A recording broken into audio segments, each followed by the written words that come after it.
and on our telephone to the stars, Webb Pierce. Hi, Webb.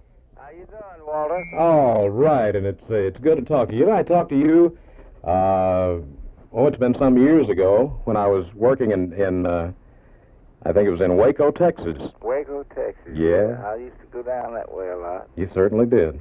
It was during, I think it was back during the days of songs like, Backstreet Affair and Wandering, which I'm going to play here in just a moment. You've had some monster hits. Like, did you ever have a million seller?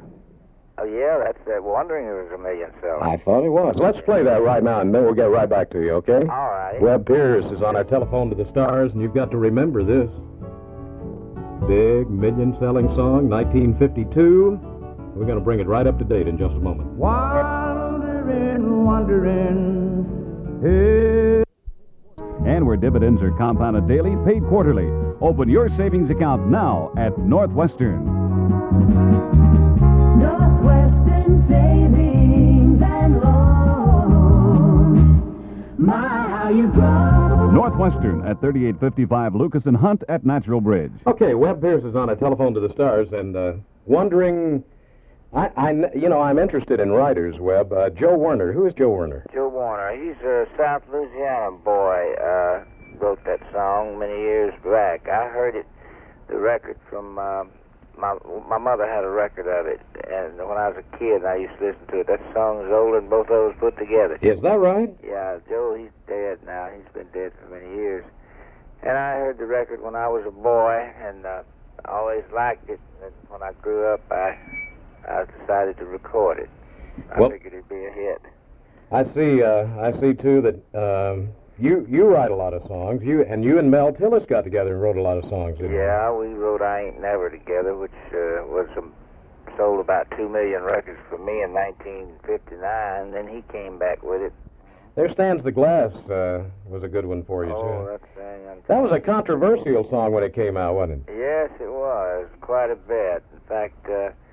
It was banned by a lot of the stations, but it didn't stop it. It went number one anyway, and that was back, whenever you talked about drinking, and they thought they ought to ban it. Now today, this day and time, they say anything in a song, and they let it go. Like I said, when it first came out, they banned the song, and some of the radio stations did, not all of them. Some of the authority stations, as they call themselves, like WCKY and the big stations, and WSM, and so after it hit, they said, "Oh boy, that was a good idea. Let's play it." Where did it start? Who started playing the thing anyway? Oh, well, a lot of the small stations around the country just went ahead and played it. They never did ban it. They just played the song anyway, and after the public heard it, they liked it so well, they demanded it. And so then all the stations had to start playing it. Wow. It's just like when this record of Conway Twitty's was first put out. I've never been this far before. Mm-hmm. Well, they banned it at WSM, and a lot of the other stations banned it, wouldn't play it, but after the public demanded it, then they had to start playing it. Interesting story behind that. One station in Nashville banned it, while another station was running a contest with having the girls sing with Conway, singing the pom-pom-poms with him down in Nashville. Yeah. So this is, difference of opinion. I guess that's what this country is built on. Yeah, that's right. Well, you've got, I picked this up the other day. You've got they run tours by your house, and your house is kind of a show place down there. Tell us something about your place. Well, they had started the tours several years back, and people drive by your house, and all they could see was a house there, and they tell them who lived there, and this and that, and so I figured I was building a new home, so I figured that I'd give them something to look at. So I built a big, beautiful terrace with a guitar-shaped swimming pool in the perfect shape of the Martin guitar, designed just like it, only of course enlarged to the size of a swimming pool. And so the people they just love it, and it's one of the biggest attractions that they get to see on the tour of the Stars Home. It's a little hard to keep in tune, isn't it? Well, I just had it made in tune and welded it back.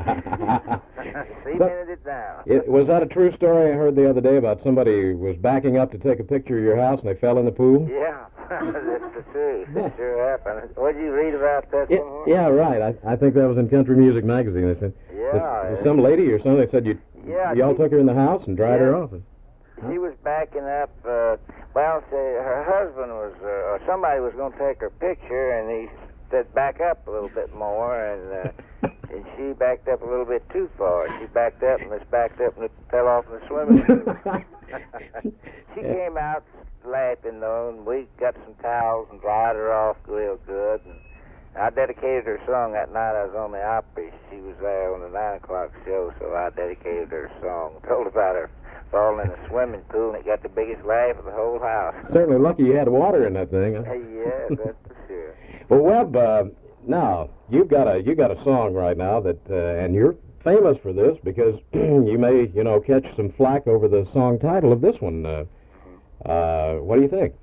Well, I think it's used. The word hell is used right. It's if you just in a song, if you just sung a song and said all of you go to hell, well, that wouldn't sound very nice. Certainly. Yeah, right. But in other words, this song, I put it, when you're living in hell, it's best to say goodbye. Mm-hmm. In other words, instead of hurting each other, it's just best to call it quits.